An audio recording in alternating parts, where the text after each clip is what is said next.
If there's one thing that's true about Christianity, it is this. It is like the man who finds a treasure in the field and will go and sell all that he has to have it. I guarantee if you find something in this life that you are willing to sell everything to have, and I ask you a question about that treasure you found, you will not be indifferent. It will matter to you. That which you have found to be the most precious thing and the greatest treasure. You can tell when somebody talks to you about the thing they love most. Can you not? I mean, you can.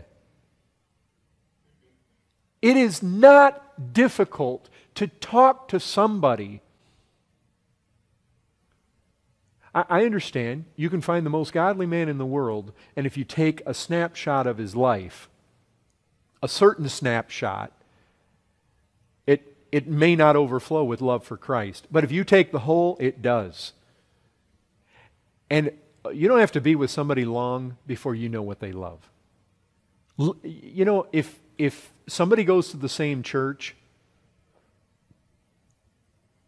or you live at the Grace House, it doesn't take long. You can tell who loves Christ and who doesn't. I know that there are the people sometimes that, you have to squint and, do they or don't they, do they or don't they. But look, the very fact that you have to squint and ask that question, it probably doesn't favor them, doesn't bode well. I mean, when Christ says that you have to love Him more than you love all your closest family members, you have to love Him more than your life itself, you have to deny yourself in His behalf, follow Him. I mean, when He's talking about a love, when He's talking about loving God, loving Him, you can tell what people love. That is a question right there to put to people.